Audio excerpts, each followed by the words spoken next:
നമസ്കാരം. ഇന്നത്തെ പ്രധാന വാർത്തകളുമായി ഷാജി കടയ്ക്കൽ. സംസ്ഥാനത്ത് IPS തലപ്പത്ത് വീണ്ടും മാറ്റങ്ങൾ. എസ് ഹരിശങ്കറിനെ ബറ്റാലിയൻ DIG ആക്കി. കഴിഞ്ഞ ദിവസമാണ് ഹരിശങ്കറിനെ കൊച്ചി കമ്മീഷണറായി നിയമിച്ചത്. ഹരിശങ്കർ സ്ഥാനമേൽക്കാതെ അവധിക്ക് അപേക്ഷിച്ചിരുന്നു. IG Kaliraj Maheshwar Kochi city police കമ്മീഷണറാകും. നിലവിൽ ട്രാഫിക് IG-യാണ് അദ്ദേഹം. T നാരായണനാണ് Thrissur range DIG. Arun B കൃഷ്ണയാണ് കൊച്ചി റേഞ്ച് DIG. പുതിയ കോഴിക്കോട് കമ്മീഷണർ ജയദേവാണ്. ജില്ലാ തലപ്പത്തും മാറ്റമുണ്ട്. ഹേമലത കൊല്ലം കമ്മീഷണറും സുദർശൻ എറണാകുളം റൂറൽ SP-യും ജയമഹേഷ് തിരുവനന്തപുരം റൂറൽ SP-യും ആകും. KE ബൈജുവാണ് കോസ്റ്റൽ SP. യുവ IPSകാരെ ജില്ലാ തലത്തിൽ കൊണ്ടുവന്നാണ് പുതിയ അഴിച്ചുപണി നടന്നിരിക്കുന്നത്. വാർത്തകൾ വിശദമായി. വിഴിഞ്ഞം രാജ്യാന്തര തുറമുഖത്തിന്റെ 2ാം ഘട്ട വികസന പ്രവർത്തനങ്ങളുടെ നിർമ്മാണോദ്ഘാടനം ജനുവരി 24 വൈകിട്ട് 4 മണിക്ക് മുഖ്യമന്ത്രി പിണറായി വിജയൻ നിർവഹിക്കും. തുറമുഖ വകുപ്പ് മന്ത്രി VN വാസവൻ അധ്യക്ഷത വഹിക്കും. തുറമുഖത്ത് നിന്ന് ഇറക്കുമതിയും കയറ്റുമതിയും സാധ്യമാക്കുന്ന എക്സും കാർഗോ സേവനങ്ങളുടെയും ദേശീയപാത ബൈപ്പാസിലേക്ക് നിർമ്മിച്ച പുതിയ പോർട്ട് റോഡിന്റെയും ഉദ്ഘാടനവും ചടങ്ങിനോട് അനുബന്ധിച്ച് നടക്കും. ഏതാണ്ട് 10,000 കോടി രൂപ നിക്ഷേപമുള്ള വികസന പദ്ധതി പൂർത്തിയാകുമ്പോൾ തുറമുഖത്തിന്റെ വാർഷിക ശേഷി 15 ലക്ഷം TEU-വിൽ നിന്ന് 50 ലക്ഷം TEU ആയി ഉയരും. ബെർത്ത് നിലവിലുള്ള 800 മീറ്ററിൽ നിന്ന് 2000 മീറ്ററായി വികസിപ്പിക്കും. ബ്രേക്ക് വാട്ടർ 3 കിലോമീറ്ററിൽ നിന്ന് 4 കിലോമീറ്ററായി വികസിപ്പിക്കും. ഇതിനു പുറമെ railway yard, multi purpose berth, liquid terminal, tank farm എന്നിവയും 2ാം ഘട്ടത്തിൽ ഉൾപ്പെടുത്തിയിട്ടുണ്ട്.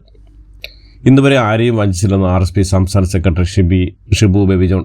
ഫ്ളാറ്റ് വാഗ്ദാനം ചെയ്ത് പണം തട്ടിച്ചെന്ന കുമാരപുരം സ്വദേശിയുടെ പരാതിയിൽ കേസെടുത്തതിന് പിന്നാലെയാണ് ഷിബു ബേബി ജോണിന്റെ പ്രതികരണം.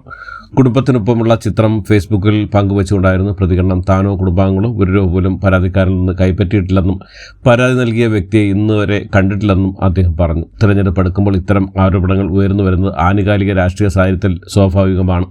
എന്നാൽ 94 വയസ്സുള്ള അമ്മയെപ്പോലും കേസിൽ പ്രതിയാക്കിയിരിക്കുകയാണെന്നും മാതൃകാ അധ്യാപികയായിരുന്ന അമ്മയ്ക്ക് ഇക്കാലയളവിൽ ഇത്തരമൊരു അനുഭവം ആദ്യമായാണെന്നും അദ്ദേഹം തന്റെ ഫേസ്ബുക്ക് പേജിൽ കുറിച്ചു.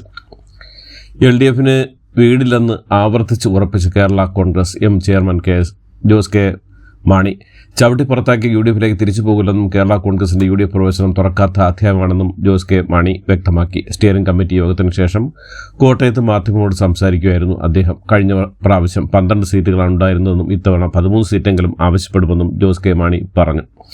പ്രതിപക്ഷങ്ങളെക്കാൾ കൂടുതലായി ജനകീയ വിഷയങ്ങളെ ഏറ്റെടുക്കാനും പരിഹാരം കാണാനും കേരള കോൺഗ്രസ് M-ന് സാധിച്ചിട്ടുണ്ടെന്നും അദ്ദേഹം വ്യക്തമാക്കി. UDF പ്രവേശനം തുറക്കാത്ത അധ്യായമാണെന്നും തങ്ങൾ നിലപാട് മാറ്റിയിട്ടല്ലേ ഇങ്ങോട്ട് വന്നതെന്നും അദ്ദേഹം പറഞ്ഞു. ചവിട്ടി പുറത്താക്കിയതാണ്, ചേർത്ത് പിടിച്ച മുഖ്യമന്ത്രി പിണറായി വിജയൻ സഖാവും LDF ആണ്. അങ്ങനെ ഒരു രാഷ്ട്രീയ പ്രസ്ഥാനം 5 വർഷത്തിൽ അങ്ങോട്ടും ഇങ്ങോട്ടും പോകുമോ എന്നും ജോസ് കെ മാണി ചോദിച്ചു. സോണിയാഗാന്ധി ഫോണിൽ വിളിച്ചെന്ന റിപ്പോർട്ടുകളും ജോസ് കെ മാണി തള്ളിക്കളഞ്ഞു. ബലാത്സംഗ കേസിൽ റിമാൻഡിലുള്ള പാലക്കാട് MLA രാഹുൽ മാങ്കൂട്ടത്തിന്റെ ജാമ്യ ഹർജിയിൽ തിരുവല്ല മജിസ്ട്രേറ്റ് കോടതിയിൽ വാദം പൂർത്തിയായി. ശനിയാഴ്ച ജാമ്യവിഷയത്തിൽ കോടതി വിധി പറയും. കേസ് അന്വേഷിക്കുന്ന SITയുടെ റിപ്പോർട്ട് കൂടി പരിഗണിച്ചായിരിക്കും ജാമ്യവിഷയത്തിൽ കോടതി തീരുമാനം പറയുക. കഴിഞ്ഞ ദിവസം കസ്റ്റഡിയിൽ വാങ്ങിയ രാഹുലിനെ പീഡനം നടന്നതായി പറയപ്പെടുന്ന തിരുവല്ലയിലെ ഹോട്ടലിൽ എത്തിച്ച് തെളിവെടുപ്പ് നടത്തിയിരുന്നു. ചോദ്യം ചെയ്യൽ അടക്കം രാഹുൽ സഹകരിക്കുന്നില്ല കാര്യം സ്റ്റേറ്റ് ക്രൈംബ്രാഞ്ച് കോടതിയെ ബോധ്യപ്പെടുത്തും. അതേസമയം നടപടിക്രമങ്ങൾ പാലിക്കാതെയുള്ള അറസ്റ്റ് എന്ന ആരോപണം തെളിയിക്കാനാകും പ്രതിഭാഗത്തിന്റെ ശ്രമം. ഇതിനിടെ രാഹുൽ മാങ്കൂട്ടത്തിനെതിരെ പരാതി നൽകിയ യുവതിക്കെതിരെ സൈബർ അധിക്ഷേപം നടത്തിയതിന് കേസ്. രാഹുൽ മാങ്കൂട്ടത്തിന്റെ സുഹൃത്തും കോൺഗ്രസ് പ്രവർത്തകനുമായ ഫെനി നൈനാനെതിരെയാണ് കേസെടുത്തത്. യുവതി നൽകിയ പരാതിയിലാണ് പത്തനംതിട്ട സൈബർ പോലീസിന്റെ നടപടി. യുവതിയുടെ ചാറ്റ് ഉൾപ്പെടെ വെളിപ്പെടുത്തിയാണ് ഫെനി നൈനാൻ അധിക്ഷേപ പോസ്റ്റ് ഇട്ടത്. കസ്റ്റഡിക്ക് ശേഷം രാഹുലിനെ തിരികെ ജയിലിലെത്തിക്കുമ്പോൾ ഇന്നലെയും BJP യുവമോർച്ച പ്രവർത്തകർ പ്രതിഷേധിച്ചിരുന്നു. കോടതിയിൽ ഹാജരാക്കും മുമ്പ് ഇന്നലെ ഉച്ചയ്ക്ക് രാഹുലിനെ പത്തനംതിട്ട ജനറൽ ആശുപത്രിയിൽ എത്തിച്ച് പോലീസ് സംഘം വൈദ്യപരിശോധന നടത്തി. കോഴിക്കോട് ബീച്ചിൽ കഞ്ചാവ് ഉണക്കാനിട്ട് സമീപത്ത് കിടന്നുറങ്ങിയ യുവാവ് പിടിയിൽ. കോഴിക്കോട് ബീച്ചിലാണ് സംഭവം. വെള്ളയിൽ സ്വദേശി മുഹമ്മദ് റാഫിയാണ് പിടിയിലായത്. വെള്ളിയാഴ്ച രാവിലെ ബീച്ചിൽ പ്രഭാത നടത്താനും മറ്റും എത്തിയവരാണ് സംഭവം കണ്ടത്. ബീച്ചിൽ പായ വിരിച്ച് പുതച്ച് ഉറങ്ങിയിരുന്ന യുവാവ് സമീപത്ത് പേപ്പറിൽ ഉണക്കാൻ നിരത്തിയിടുന്ന നിലയിൽ ആയിരുന്നു കഞ്ചാവ് ഉണ്ടായിരുന്നത്. നാട്ടുകാർ വിവരം അറിയിച്ചതിനെ തുടർന്ന് പോലീസ് എത്തി യുവാവിനെ പിടികൂടുകയായിരുന്നു. 350 ഗ്രാം കഞ്ചാവാണ് യുവാവിന്റെ പക്കൽ ഉണ്ടായിരുന്നത്. ഇയാൾ നേരത്തെയും കഞ്ചാവ് കേസിൽ ഉൾപ്പെട്ട വ്യക്തിയാണ് എന്നാണ് വിവരങ്ങൾ. വെള്ളയിൽ പോലീസെത്തി യുവാവിനെ പിടികൂടി തുടർ നടപടികൾ സ്വീകരിച്ചു. അതേസമയം ഇയാൾ കഞ്ചാവ് ഉപയോഗിച്ചിട്ടാണോ കിടന്നതെന്ന് സ്ഥിരീകരിച്ചില്ലെന്നും ഇക്കാര്യത്തിൽ കൂടുതൽ അന്വേഷണം നടത്തുമെന്നും മുൻപും കഞ്ചാവ് കടത്തുമായി ബന്ധപ്പെട്ടുള്ള കേസുകൾ റാഫിയെ പിടികൂടിയിട്ടുള്ളതാണെന്നും പോലീസ് പറഞ്ഞു. വരുന്ന നിയമസഭാ തെരഞ്ഞെടുപ്പിൽ താൻ മത്സരിക്കില്ലെന്ന് AICC general secretary KC Venugopal. താൻ മുഖ്യമന്ത്രി സ്ഥാനാർത്ഥിയല്ലെന്നും കോൺഗ്രസിനെ അധികാരത്തിൽ എത്തിക്കുകയാണ് തങ്ങളുടെ ഉത്തരവാദിത്തമെന്നും വേണുഗോപാൽ വ്യക്തമാക്കി. കേരള രാഷ്ട്രീയത്തിലെ വേണുഗോപാൽ മടങ്ങിയെത്തുന്നത് സംബന്ധിച്ച് ഏറെ നാളായി ഉണ്ടായിരുന്ന അഭ്യൂഹങ്ങൾക്കാണ് ഇതോടെ വിരാമമായിരിക്കുന്നത്. മുഖ്യമന്ത്രി തെരഞ്ഞെടുക്കുന്നതുമായി ബന്ധപ്പെട്ട് കോൺഗ്രസിൽ പ്രതിസന്ധികളില്ലെന്നും അധികാരത്തിലെത്തിയാൽ 24 മണിക്കൂറിൽ സംബന്ധിച്ച് തീരുമാനം ഉണ്ടാകുമെന്നും KC വേണുഗോപാൽ പറഞ്ഞു. മുഖ്യമന്ത്രി കണ്ടെത്തുന്നതിന് നിരീക്ഷകരെ പാർട്ടി പ്രസിഡന്റ് നിയോഗിക്കും. MLA-മാരുടെ അഭിപ്രായം തേടും. പ്രധാന നേതാക്കളുടെ അഭിപ്രായം തേടും. അതിന്റെ അടിസ്ഥാനത്തിൽ നേതൃത്വം മുഖ്യമന്ത്രിയെ തീരുമാനിക്കുമെന്നും അദ്ദേഹം പറഞ്ഞു. ഫ്രാങ്കോ മുളയ്ക്കലിനെതിരായ പീഡന കേസിൽ സ്പെഷ്യൽ പ്രോസിക്യൂട്ടർ ഉപയോഗിച്ചുള്ള സർക്കാർ വിജ്ഞാപനം ഉടൻ അഡ്വക്കേറ്റ് ബിജി ഹരീന്ദ്രനാഥിനെയാണ് സർക്കാർ നിയമിക്കുന്നത്. കഠിന പരിശ്രമം തന്റെ ഭാഗത്ത് ഉണ്ടാകുമെന്ന് ഹരീന്ദ്രനാഥ് പ്രതികരിച്ചു.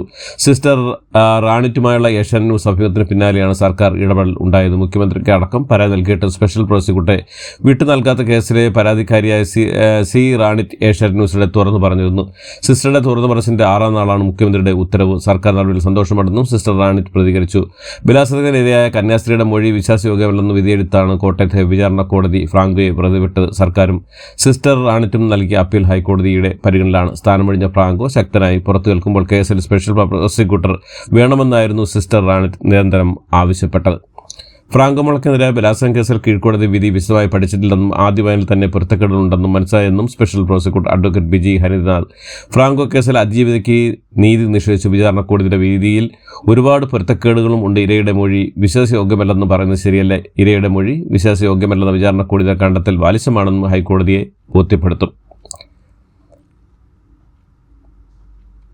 കല്ലമ്പലം നാവായിക്കുളം എതുക്കാട് ടൂറിസ്റ്റ് ബസ് മറിഞ്ഞ് 17 വിദ്യാർത്ഥികൾക്ക് പരിക്ക്. ഇതിലൊരാളുടെ പരിക്ക് ഗുരുതരമാണ്. വിദ്യാർത്ഥിയായ ക്രിസ്റ്റോപോൾ, അസിസ്റ്റന്റ് പ്രൊഫസറായ നോയൽ വിൽസൺ എന്നിവർക്കാണ് ഗുരുതരമായി പരിക്കേറ്റത്. ഇവരെ വിദഗ്ധ ചികിത്സയ്ക്കായി പാരിപ്പള്ളി മെഡിക്കൽ കോളേജിൽ നിന്നും കൊല്ലത്തെ സ്വകാര്യ ആശുപത്രിയിലേക്ക് മാറ്റി. തൃശ്ശൂർ കൊടകര MBA കോളേജിൽ നിന്നും പഠനയാത്രയ്ക്ക് എത്തിയ വിദ്യാർത്ഥികൾ സഞ്ചരിച്ച ബസ്സാണ് അപകടത്തിൽപ്പെട്ടത്. 49 വിദ്യാർത്ഥികളും 3 അധ്യാപകരും ബസ്സിലെ 2 ജീവനക്കാരുമാണ് അപകടത്തിൽപ്പെട്ടത്. ഇതോടുകൂടി ഇന്നത്തെ വാർത്തകൾ ഇവിടെ അവസാനിക്കുന്നു. എല്ലാവർക്കും നന്ദി, നമസ്കാരം.